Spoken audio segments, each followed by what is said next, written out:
마요르카가 2대1로 앞선 상황, 주어진 추가 시간이 거의 끝날 무렵 상대팀 헤타페가 좋은 위치에서 스로인을 던집니다. 하지만 헤타페의 공격은 무산됐고 헤타페 선수가 다시 밀어넣은 공이 마요르카 수비수 라이오의 머리를 맞고 이강인 앞에 떨어집니다. 공은 빈 공간에 흐르고 몸을 돌려 속도를 높이기 시작하는 이강인. 상대 문전 70여 미터 정도를 남겨놓고 시작된 이강인의 질주는 하프라인을 건너기 전 공을 넘겨받은 뒤로도 한참을 계속됩니다. 무려 96분을 풀타임으로 뛴 선수의 실로 놀라운 스피드, 따라오는 동료들도 추격하는 상대 수비수들도 누구도 공 갖고 달리는 이강인을 따라잡지 못합니다.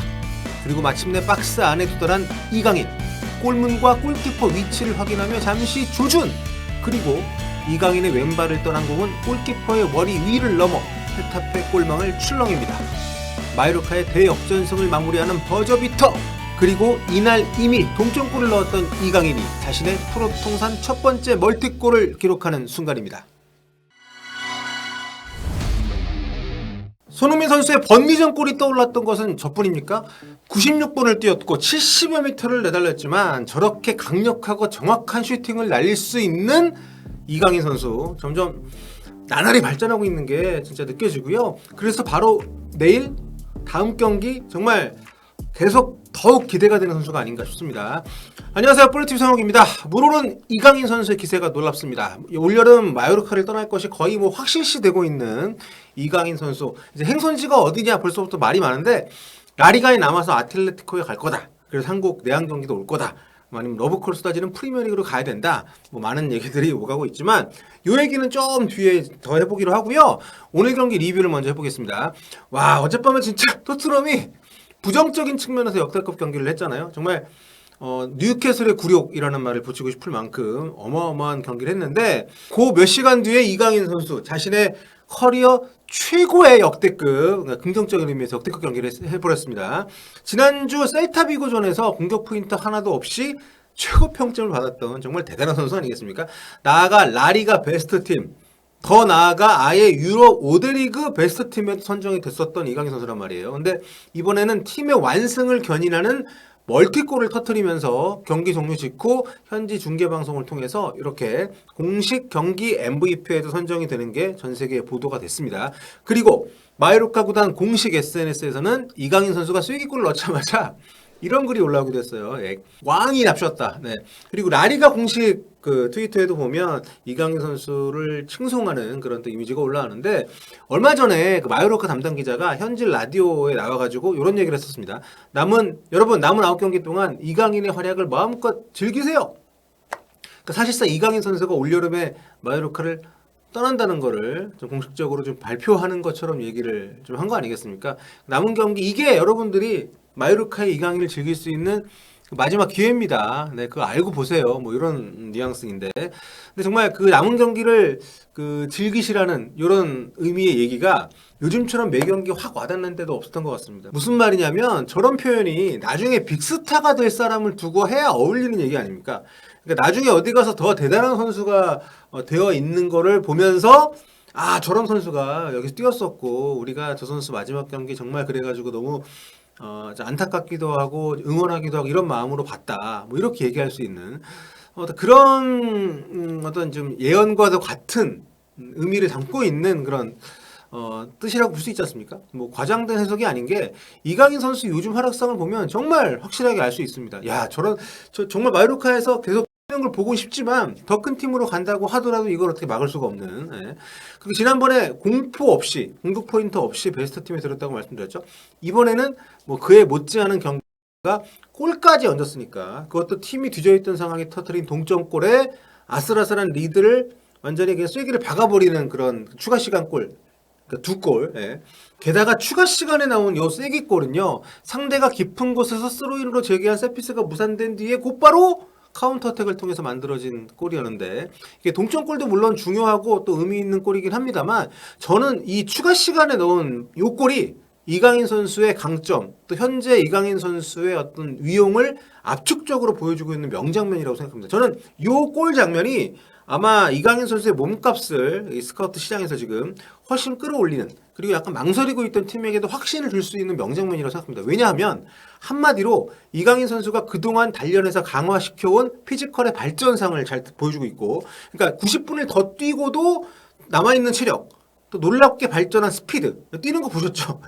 그리고 그냥 볼을 잡고 시간만 끌어도 승리가 확정되는 순간임에도 불구하고 추가 시간 거의 끝나는 상황이었기 때문에 여유를 부리면서 시간을 질질 끌기보다는 남은 힘을 다 짜내서 올라가서 기어이 골을 만들어내는 요 의지와 정신력, 이런 것들을 정말 이 모든 강점을 하나의 시퀀스에서 동시에 보여줬기 때문에 굉장히 큰 의미가 있다고 합니다. 이런 것들이 좀 이렇게 따로따로 나올 수는 있어요. 나올 수 있는데 이강인 선수는 이 한 장면에서 그러한 자신이 갖고 있는 강점들을 모두 두루두루 다 압축해가지고 보여줬기 때문에 저는 이 장면이 굉장히 의미가 있고 앞으로도 오랫동안 회자가 될 것이다, 이렇게 생각합니다. 참고로 이강인 선수의 한 경기 멀티골은 이번이 커리어 처음입니다. 그렇게 골을 많이 넣은 선수가 아니잖아요. 근데 이번 한 경기에 정말 중요한 멀티골을 기록을 했다는 거, OPT의 공식 기록을 보면 한국 선수로는 뭐 당연히 단연 처음 터트린 기록이다, 이렇게 또 기록이 나와 있습니다. 이날 이강인의 이 쐐기골 장면은 정말 많은 사람들에게 다양한 소회를 안겨준 것 같은데요. 예를 들어서 이 경기를 지켜본 스페인 현지의 발렌시아 구단 담당 기자 이런 글을 남겼습니다. 이강인은 아주 기술이 좋은 선수야. 하지만 현대 축구 기준으로 볼 때 체력이 부족하지. 요 얘기를 이제 발렌시아 관계자가 했다는 거고요. 여기에 이 기자가 아래쪽에 이제 반문을 이제 하는 거죠. 이강인 오늘 습도 62%의 마요르카 경기장에서 96분을 뛰고도 75m를 질주했어. 이게 체력이 부족한 선수라고? 이렇게 좀 되묻는. 좋은 재능 어릴 때 데려와가지고 정말 잘 키워놓고 이정료도 제대로 못 받고 팀에서 내보낸 발렌시아 구단의 그 머저리 같은 일처리를 약간 비꼬는, 답답해하는 그런 글이 아닌가. 그만큼 이강인 선수는 지금 급이 다른 선수로 계속 성장을 해 나가고 있고요. 현지에서부터 지금 뭐 해외에 이르기까지 많은 사람들을 이강인 선수를 인정할 수밖에 없게끔 계속 복속시키고 있는 매 경기 그런 모습들을 최근 보여주고 있습니다. 이강인 선수의 이런 활약에 현지 반응도 뜨겁습니다. 먼저 AI 평점을 보면요, 포트몹에서는 이강인 선수에게 무려 9.1점의 평점을 줬습니다. 이 기록을 보시면은 뭐 득점, 슈팅, 볼터치, 패스, 키패스, 그리고 리커버리가 무려 11번입니다. 굉장히 볼을 다시 되찾아오는 능력이 아주 출중하다는 거. 이게 이강인 선수가 이제 윙어라든가 이선 공격수뿐만 아니라 미드필더에 기용이 되더라도 과거에 비해서는 훨씬 더 신뢰를 얻을 수 있는 이유가 되는 거죠. 드리블 돌파 또 2개 추가를 했고요. 9점대 줄만하네요. 후스코어닷컴에서는 8.6점 이렇게 받았고요. 스페인 최대 스포츠 일간지 마르카에서는 이날 경기에 나서 모든 선수들을 통틀어서 오로지 이강인 선수에게만 별표 3개 만점을 줬습니다. 별 1개 받은 선수가 굉장히 많은데 이거 비교해보면 정말 엄청난 차이고요. 스페인 스포츠 전문지인 아스에서도 이 경기 평점을 매기면서 보시다시피 이강인 선수에게 최고 평점 스페이드 3개를 줬습니다. 여기는 이날 역전골 넣었던 수비수 라이오 선수에게도 3개를 줬어요. 자, 마르카는 경기 리포트 제목에서도 이강인 선수를 뽑아냈습니다. 이강인을 언제 즐겨도 좋은 선수다. 그러니까 쐐기골을 통해서 마지막까지도 언제든지 즐거움을 줄 수 있는 채비를 갖춘 선수다. 뭐 이렇게 해석을 해도 될까요? 아무튼 뭐 그러면서 이강인 선수의 이날 활약이 마요르카를 사실상 1부에 잔류시키는 그런 활약이었다. 승점 40점이 됐기 때문에 사실상 이 정도면 1부 잔류다. 뭐 이렇게 기사를 내기도 했습니다. 순위표를 보시면 강등권하고 지금 10점 차이기 때문에 확정까지는 아니어도 현실적으로 강등을 피했다라고 현지에서는 보고 있는 거죠. 경기 후 인터뷰에서 이강인 선수 이날 골 넣고 보여준 이 장면에 대한 설명을 또 해주기도 했는데요. 이거는 이강인 선수 스페인어도 좀 들어볼 겸 한번 보고 가시죠. ¿A qué te referías? Bueno, era para mi hermana que siempre me decía que tengo que marcar gol, estar, y es eso. 네, 굉장히 아주 가족 사랑이 또 묻어나는 아주 멋진 장면 인터뷰가 아닌가 생각이 들고요. 자, 이날 활약에 힘입어서 이강인 선수 다양한 개인 기록 지표에서도 리그 최상위권 자리를 굳혀가고 있습니다. 자, 먼저 크로스 순위를 보시면 47개 크로스를 성공시키면서 라리가 전체를 통틀어서 단독 2위에 올라 있고요. 드리블 돌파 횟수 이번 경기에 2개를 추가를 해서 61개로 단독 5위입니다. 대단합니다. 또 다음 또 지표를 보면 빅찬스 메이킹 부문에서도 12개로 라리가 전체 공동 2위에 올라 있습니다. 여기에서는 빅찬스 메이킹이 12개로 똑같은 선수들의 순위를 이제 어시스트 개수 숫자로 이렇게 좀 나열을 해가지고 4위로 기록이 돼 있는데 어쨌든 지금 1위 그리즈만 말고는 기록상 동급입니다. 현재로서는. 자, 이렇게 정말 경기를 봐도 그렇고요. 기록표를 봐도 그렇고 엄청나게 성장한 이강인 선수입니다. 특히 이제 기록적인 지표를 보면 지금 마이로카가 사실 공격이 그렇게 출중한 팀이 아니잖아요. 저 팀에서 이 정도의 순위, 이 정도의 공격 지표를 기록하고 있다는 것 자체가 굉장히 대단한 거고요. 아무튼 뭐 지금 이적설이 굉장히 많이 나오고 있습니다. 언급되는 팀들도 다양하고요. 뭐 최근에는 뭐 에스턴 빌라에서 실제 오퍼를 넣었다 이런 보도까지 나왔었는데 아직은 우리는 아무도 모르니까. 근데 저는 솔직히 뭐 언급되는 팀들 가운데 어디든 뭐 가면 좋지만 개인적으로는 많은 분들이 우려하시는 것과 달리 저는 맨체스터 시티에 좀 갔으면 좋겠어요. 예.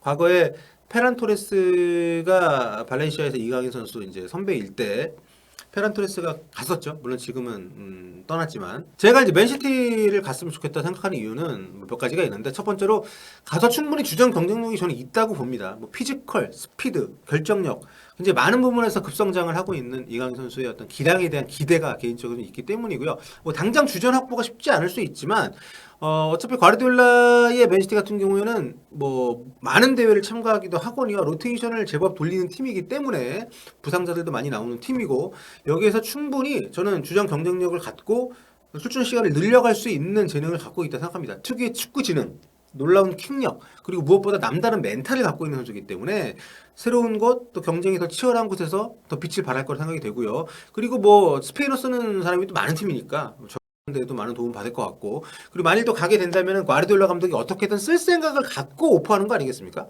과르디올라호가 지금 그 혼란의 결정력을 극대화하는 방식으로 과거에 비해서 좀 더 이제 분업화된 스쿼드를 완성을 시켰고 지금의 과르디올라호에서 이강인 선수가 녹아드는 그림이 너무도 보고 싶습니다. 그리고 배울 수 있는 선수들도 많고요. 같이 뛰면서 그렇기 때문에 두 번째 이유를 또 여기서 연관지어 가지고 또 말씀드리면 이강인 선수 아직 많이 젊습니다. 혹여 이곳에서 기회를 당장 충분히 못 얻는다 하더라도 그 팀에서 좀 더 좀 기다리면서 경쟁을 할 수도 있고 그리고 2, 3년 정도 그곳에서 보내는 시간이 그 이후에 그곳에서든 다른 곳에서든 분명히 활용할 수 있는 또 본인에게 좀 더 발전적인 도움이 될 수 있는 시간이 될 가능성이 높다고 보기 때문입니다. 마지막으로 맨시티 오퍼가 들어온다면 솔직히 금전적으로도 다른 팀들하고 경쟁이 안 될 것 같지 않습니까? 네. 이강인 선수에게 여러 가지 면에서 저는 맨시티를 갔으면 좋겠다는 생각이 좀 드는 거고요. 물론 이거는 그냥 제 생각이에요. 예, 실제로 맨체스터 시티가 뭐 관심이 얼마나 있는지 오퍼를 어떻게 할지 모르겠지만 지금 거론되는 팀들 가운데 뭐 뉴캐슬이니 뭐 에스턴 빌라니 뭐 아틀레티코 마드리드니 뭐 여러 이렇게 좀 팀들 중에서 저는 만약에 선택이 가능하다면 큰 물에서 좀 부대껴도 충분히 가능성이 있는 선수로 지금 우리 생각보다 빠르게 올라서지 않았나 오늘 경기를 통해서도 확인할 수가 있었기 때문에 이런 얘기 첨언을 좀 해봤습니다. 자, 아무튼 뭐 굉장히 좀 마음이 좀 웅장해지는 이강인 선수의 활약이었고요. 그래서 새벽같이 방송을 만들고 여기서 마무리하도록 하겠습니다. 참 대단한 대한민국입니다. 참 이렇게 선수 숫자도 많지 않고 열악한 환경에서 어쩜 이렇게 좋은 선수들이 많이 나오는지 모르겠어요. 다음 시간에 다른 얘기 들고 돌아오도록 하겠습니다. 안녕히 계세요.